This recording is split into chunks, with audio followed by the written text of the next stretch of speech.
Hello and welcome to another video. This will be a video breaking down the best way to optimize your research techniques. So this is the protocol basically that you'll be going through. There's two spreadsheets now. There's a master list of sellers. We have 197 sellers now. There's two ways to sort, as you see in the top left here. You could sort by the highest profit percentage, which is over here, the largest, the smallest. Obviously, we don't really want to focus on these sellers at all because they tend to not be very profitable. So we're going to sort by largest to smallest. Notice that all of these were actually filled out yesterday. And I get this data from your seller spreadsheet. So to give you an example, I have not done Jenny's spreadsheet yet here, but what I'll be doing is I'll actually just go through. And I'll be doing this for now, but I'll be going through and I'll be sorting by username.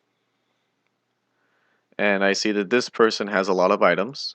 Mostly they're Amazon items. So I go to this spreadsheet. I search for this person. And I notice that they are an Amazon seller. So I simply type in Amazon. Change it over to Amazon. And that's partially done. The last time that they were inspected,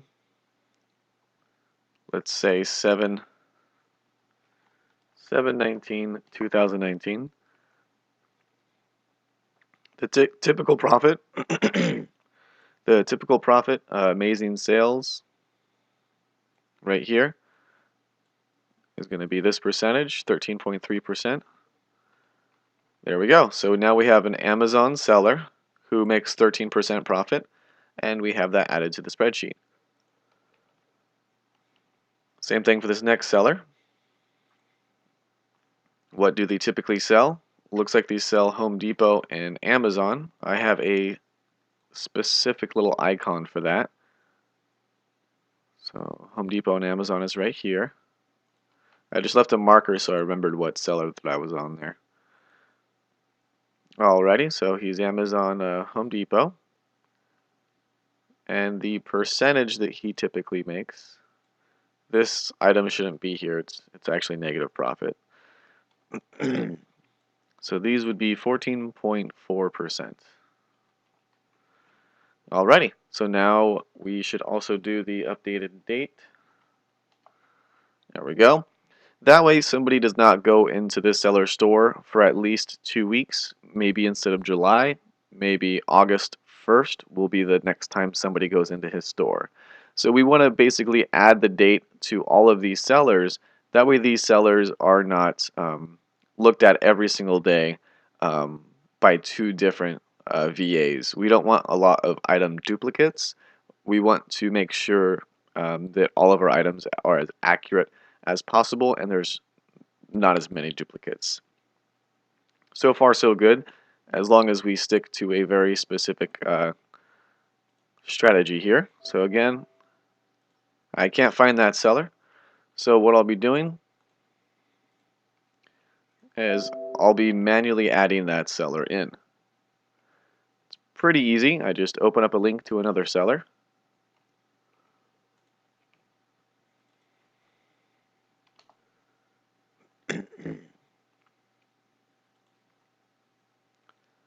$226 items sold. That's a very good seller. Definitely a seller we should be using in the future. This is why I would be doing this on the spreadsheet here. Now, do they use keywords? We could find out from the other spreadsheet. So, are keywords being used? Yes. What source is it mostly? Looks like it's mostly Amazon. Date last inspected. What's the average profit percentage? It would be 10.1%. So now we have a brand new seller added. Just researched today, but in 2 weeks we'll be able to look at this seller again and see what they've sold in 2 weeks from now. So I'll be compiling this list for everybody.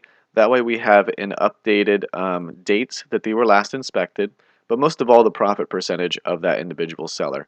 So when you first come into the spreadsheet, you could sort by highest profit, and you could see all these sellers. You could also, once this spreadsheet is fully completed, which eventually it will be completed when we scan all the sellers, you see that we've scanned these sellers so far. So I would like you to actually go based on the sell-through rating first. If you're looking for a new seller, go through the sell-through rating and pick these sellers who have not been scanned yet. And I want you to scan them and scan them and scan them. So once we have a full list, you could basically just go and sort by oldest to newest, and then you could just scan these people next. So I'll show you the protocol that you're supposed to be going through now, such as right here. Alright, so when you first start, you're going to open up the eBay sellers master list. In a perfect world, when this spreadsheet has aged a little bit and we have a lot more items that are older for inspection dates, I want you to either highlight the people who have been scanned the furthest away from right now, or I want you to copy paste people who have not been scanned yet, which is sort by largest to smallest. And I basically want you to get new information for these sellers.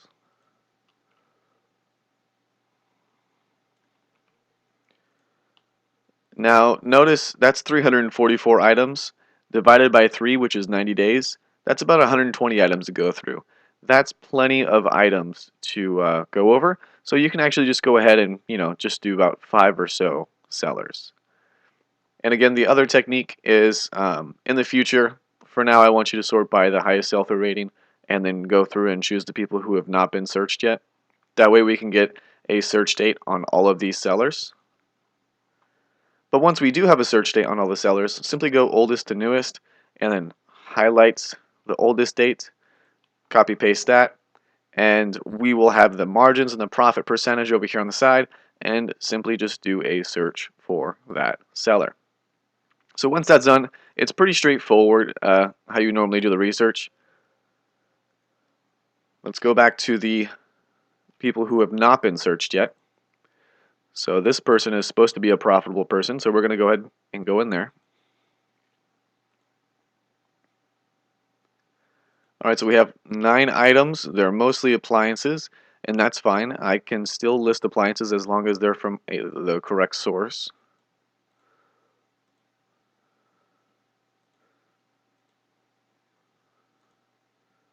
That's peculiar. The item doesn't exist anymore. I think this seller is banned because you cannot open their store. So I would actually just go through and delete that seller. Go on to the next one. If you ever come into confusion there, just move on to the next seller. We have hundreds of sellers and millions of items. No worries, no pressure, just move on. So we're going to go ahead and open up this into a new page. Google search the image. Nice and efficient. Ships from USA. Amazon.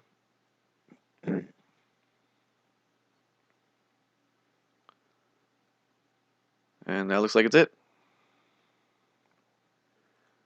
$89.99.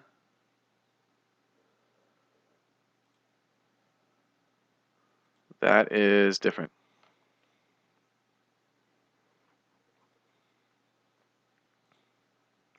Is there a UPC code? Maybe I could find it on a different website. So as far as I'm aware, $89 is not profitable.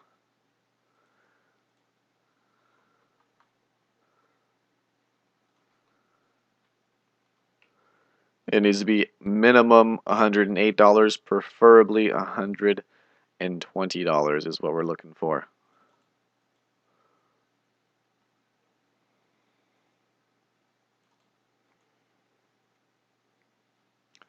Only on Amazon. So it's not profitable. No worries, we just move on. So I'm going to go ahead and search that.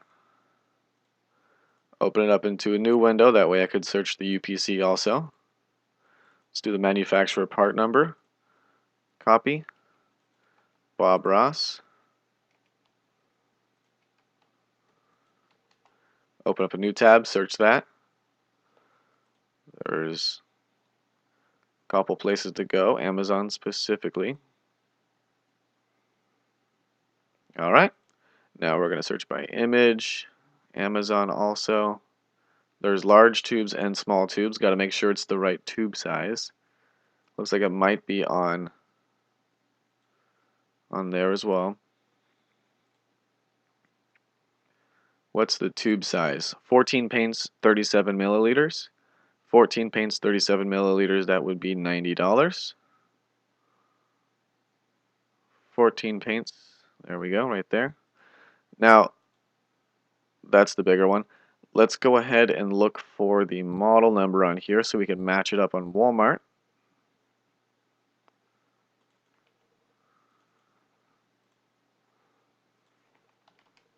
Bob Ross model number.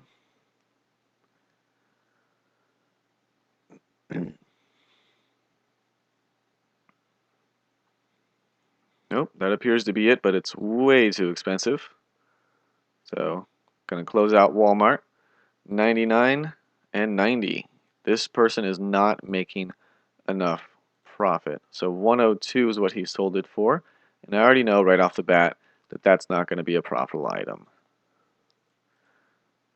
Most likely this person doesn't pay sales tax or something for a loophole, but we're going to look at a couple more items before we give up.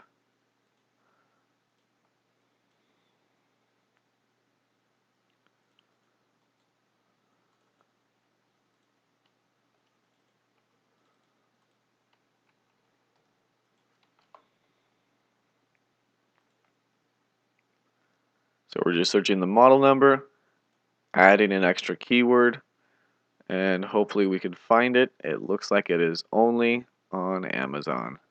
So this is the image search, Amazon.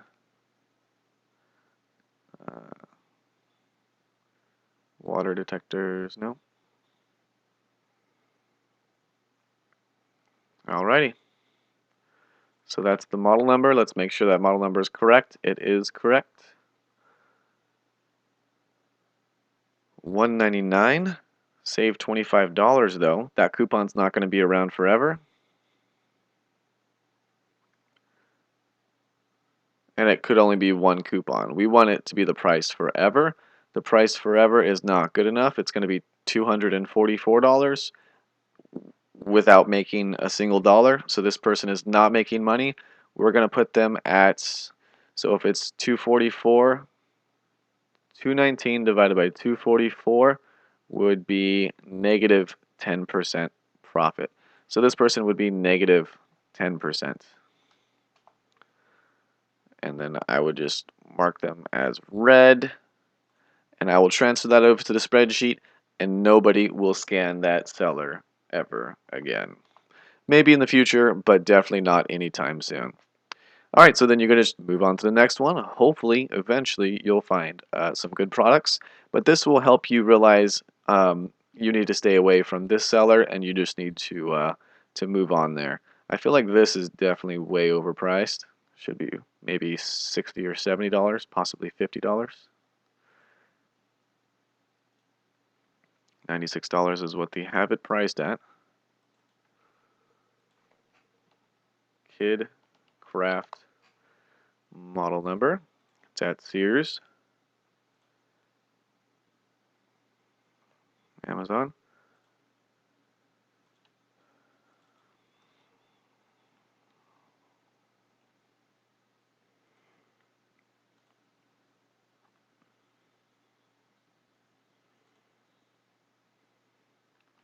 Looks like just Sears and Amazon has it.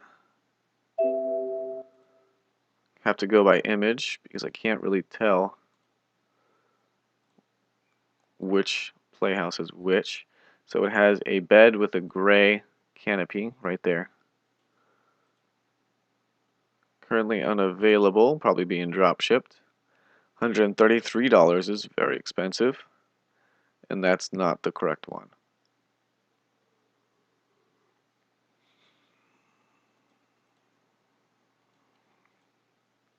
Maybe by searching the model number, I could find it, and I cannot find it.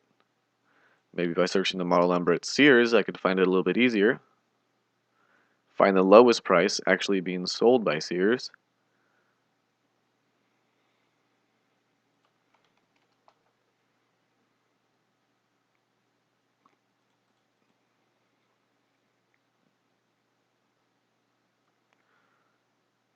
Maybe I could search for this.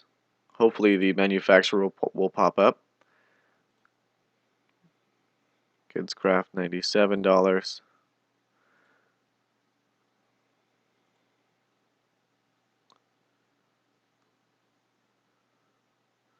Well, that is it, but that's too expensive because they're selling it for 98.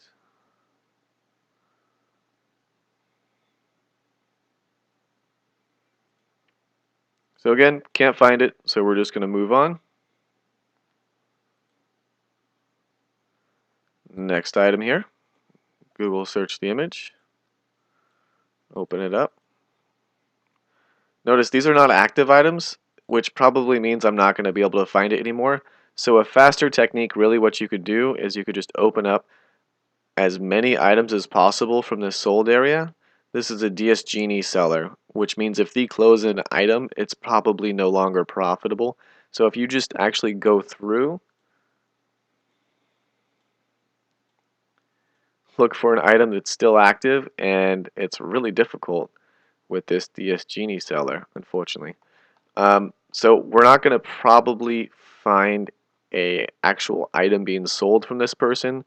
What we're going to do is we're going to look at active listings in Best Match and see if any are still being sold. It looks like there might actually be no sales. Maybe they deleted their store and they're redoing their store. I'm just going in to see if maybe they have any sales. No sales. No, no, no, no, no. Alright, so I want to say about negative 5% on that guy and update the day there. And there we go. So they have great sell-through percentage, and the reason they have a great sell-through percentage is because their profit margin is crazy low. That's why they sell so many items so quickly. But we cannot compete with that, so we're just going to have to keep going to find a seller who we can actually compete with. And you guys already know how to do all this research right here. I was just trying to show you a simple process for canceling a seller. If you constantly see that their profit margin, if it's $100 times 1.22, so we need to sell it for $122 to break even. If they're selling it for $122, that would be 0% profit. Now, if it's a $100 item and they're selling it for maybe like $115, that would be